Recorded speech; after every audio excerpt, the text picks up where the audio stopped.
सभी को एकत्रित। हमारे आज के कार्यक्रम के मुख्य अतिथि हैं दीनदयाल उपाध्याय गोरखपुर विश्वविद्यालय के कुलपति पूनम टंडन जी। बस थोड़ी देर में उनका आगमन हो रहा है। बस इस अतिथि के रूप में हम सभी को स्नेह मिलेगा। प्रतीक्षा के बाद हमारा ये मंच सुशोभित होने वाला है। अभी थोड़ा सा अवसर मिल जा रहा, आपस में हम लोग बातचीत कर लें ताकि आने के बाद, क्योंकि हमारी जो पहले तो बहुत बहुत बधाई। गोरखपुर पूर्वांचल के उत्तर प्रदेश भारत का नाम रोशन किया। बहुत बहुत धन्यवाद। आज आपका नागरिक अभिनंदन हो रहा है। भाई एसोसिएशन ने नागरिक अभिनंदन किया है और ये भी ज्ञात हुआ है कि भाई के फाउंडर मेंबर्स में आप हैं, तो वही भाई एसोसिएशन आपको सम्मानित कर रहा है। कैसा आपको महसूस हो रहा है? नहीं, घर में आके सम्मान तो सबको बहुत अच्छा लगता है और गोरखपुर से हूँ और गोरखपुर में ये अभिनंदन हो रहा है तो बहुत ही गर्वान्वित महसूस कर रहा हूँ। और भाई जो है, आप सबको मालूम है, अग्रणी संस्था है जो बहुत ही अच्छा काम कर रही है। भाषा काम कर रही है। अपने घर में आके सम्मान होना ये बहुत ही गौरवशाली बात है। भाई का झंडा आपने मतलब भोजपुरी का यूएस में भी उठा रखा है। भोजपुरिया लोग तो हर जगह हैं। आप देश के विदेश किसी कोने में चले जाएंगे, वहाँ पे आपको भोजपुरिया मिल जाएगा। हम एक कोशिश कर रहे हैं एक प्लेटफॉर्म की जहाँ पे सभी जो भाषी लोग हैं वो एक जगह इकट्ठे हो सकें और कल्चरल एक्सचेंज है वो कर सकें। हम वो यहाँ भी कर रहे हैं और हमारी कोशिश वहाँ भी है कि हम उसको सही दिशा से सही ढंग से कर सकें। इंग्लिश के बीच में भोजपुरी मुश्किलात नहीं आती? नहीं, मातृभाषाएं कभी भी मुश्किलें पैदा नहीं करती हैं। आप यूनेस्को को देख लें, जितनी भी वर्ल्ड लेवल की इंस्टीट्यूशंस हैं, वर्ल्ड वाइड इंस्टीट्यूशंस हैं, सारी इंस्टीट्यूशंस जो हैं मातृभाषाओं को प्रमोट करती हैं। तो मुझे लगता है कि भोजपुरी से और बल मिलता है, मुश्किलें नहीं आती। और जब आप अपनी रूट से जुड़े रहते हैं तो आपको बहुत कुछ सीखने को भी मिलता है। आपने एआई का फील्ड लिया, कैसे? एआई जो है एक बहुत ही इवॉल्विंग और टेक्नोलॉजी है। तो मेरा जो बैकग्राउंड है वो डेटा साइंस में है और इस कारण जो है वो बाय डिफ़ॉल्ट जो है वो एआई में जाना हुआ है।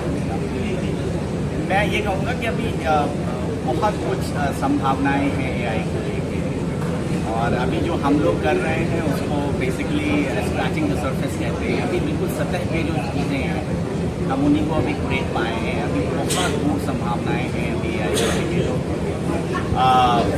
अभी तो शुरुआत है। अभी देखिए ग्लोबली अगर कह सकते हैं तो 4 साल 5 साल पहले 10 साल पहले नहीं, आ चुके थे, मगर यहाँ पर तो अभी स्क्रैच लेवल पे ही है। नहीं, ये एक बहुत बड़ा मिथ है एआई को लेके कि अभी एआई 1 साल पहले आई हुई है। नहीं, एआई ग्लोबली तो सालों से 40-50 सालों से अगर आप ग्लोबली तो हाँ बहुत पहले से आई है।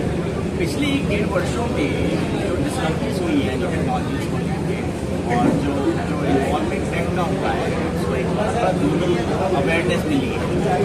तो मैं ये कहूँगा कि अब पिछले 1-1 साल में जो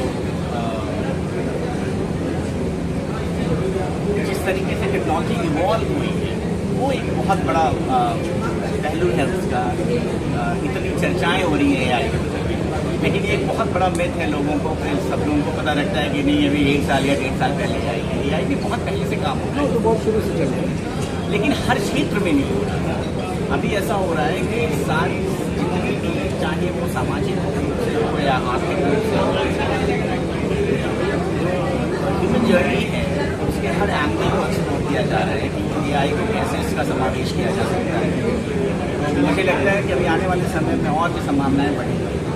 और 85-86 का जिक्र कर लें तो जब कंप्यूटर इंडिया के अंदर लॉन्च हो रहा था तो अटल बिहारी वाजपेयी जी बैलगाड़ी से संसद पहुंचे थे कि ये तो ह्यूमन को रिप्लेस कर करके हर जगह कंप्यूटर हो जाएगा। तो क्या एआई के साथ भी ऐसा मिथ है कि आने वाले दिन में ह्यूमन को रिप्लेस कर देगा? देखिए, एक्चुअली में क्या है ना, एआई जो है अभी एक इवॉल्विंग टेक्नोलॉजी है। ये बातें तब भी हो रही थी जब .com आया था 1989-90s के करीब में। तो हमेशा जब नई टेक्नोलॉजी आती है ना तो तरह तरह की बातें होती हैं। बहुत ही डिबेटेबल टॉपिक है। ऐसा नहीं है कि ये ह्यूमन को रिप्लेस करेगा, क्योंकि आप अगर आप नाम देखें तो ये आर्टिफिशियल इंटेलिजेंस है, ह्यूमन इंटेलिजेंस नहीं है। ह्यूमन इंटेलिजेंस बहुत डिफरेंट है आर्टिफिशियल इंटेलिजेंस से।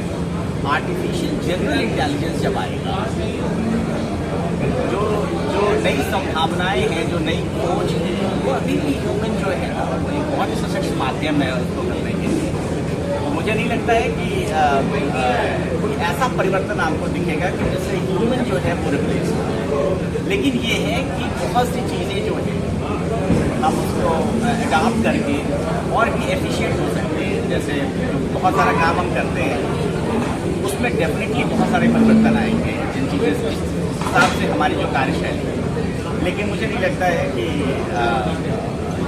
ह्यूमन को कोई भी टेक्नोलॉजी जो है वो रिप्लेस कर सकती है। एक आखिरी सवाल, आज की जो यंग जनरेशन है जो बीटेक और कंप्यूटर साइंस में जाना जा रही है और जाना चाह रही है, एआई, उसके लिए एआई टॉपिक लेना, स्पेशलाइजेशन करना कैसे फायदेमंद है? बहुत अच्छा सवाल है आपका। भोजपुरी भोजपुरी उसका जवाब भोजपुरी है। मैं बिल्कुल भोजपुरी में जवाब दूंगा।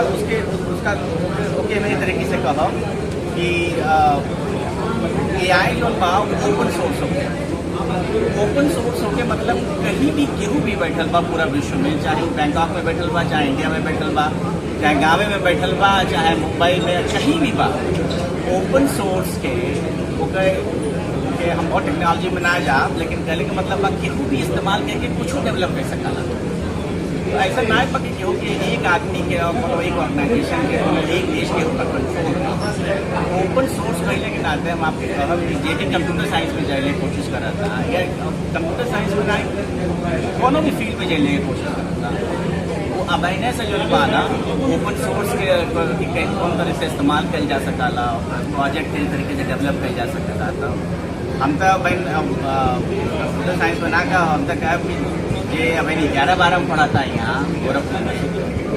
देखिए तो जो सोचे चाहे कि कौन तरीके से ओपन एआई लेके और कुछ डेवलप किया जा सकता। हम तो हमेशा सबसे कही लेना कि जितना लोग इंजीनियरिंग कॉलेज में भी था, जो कोनो भी कॉलेज में ओके, डेफिनेटली कुछ समय ओके समझ लेके कोशिश कर लेके समय लगौले की जरूरत ना हो कि कैसे अच्छे से समझा जा सका। लेकिन एक बहुत बड़ा पहलू बा हिंदुस्तान के लिए कि जो डेवलपर एक बहुत बड़ा स्ट्रेंथ हिंदुस्तान में जो कोड डेवलप करा, हम कैसे सही भोजपुरी में होकर सॉफ्टवेयर डेवलपर, हाँ सॉफ्टवेयर में खेले, सॉफ्टवेयर डेवलपर जो बात बात संभावना कि ये हिंदुस्तान से पकड़ बहुत बढ़िया बा, तो वो इस दिशा में भी बहुत अच्छी आई सीख सके, उनमें डेवलपिंग का काम कर। आखिरी सवाल, टॉप 7 सही वाला ना, आप बोल रहे हैं संस्थापक है तो सब सही है। टॉप 7 के अंदर जब आपको रिकग्निशन मिला, उस वक्त अविनाश त्रिपाठी ने आईना देखा तो उसको कौन नजर आया? आईना देखा तो मुझे वर्ल्ड लेवल का साइंटिस्ट नहीं, आईना देखा तो मुझे ये लगा कि मेरी जर्नी रही है पिछले 21 साल से मैं अमेरिका में रह रहा हूँ, और वो जर्नी जो है अपने आंखों के सामने दिखाई, एक लंबा सफ़र रहा है।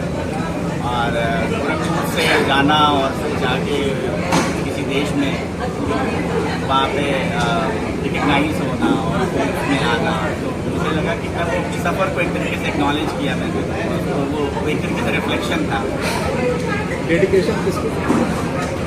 डेडिकेशन सारे लोगों को है, माँ बाप तो रहते ही हैं, सभी लोगों को है, मेरी पत्नी है बगल में बैठी हुई है, मेरी बहन है, मेरा बेटा है, सभी लोग हैं, आप सभी लोग हैं। बहुत बाद में नाम आपका आ रहा है।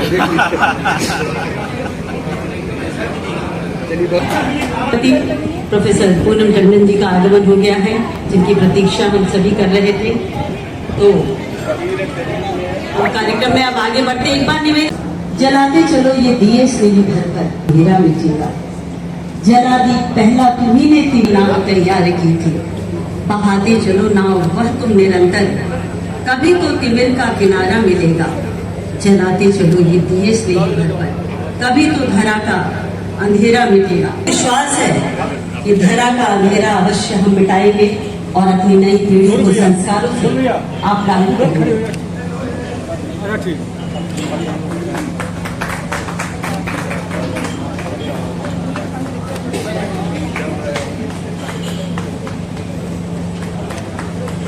ये दीप का प्रकाश सभी के जीवन को प्रकाशित करे, यही आकांक्षा हम सभी की है।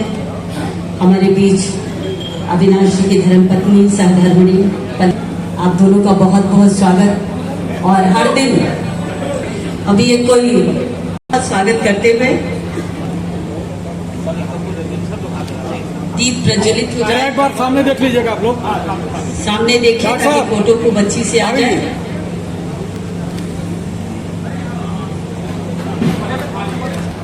बहुत बहुत स्वागत है आप सभी का।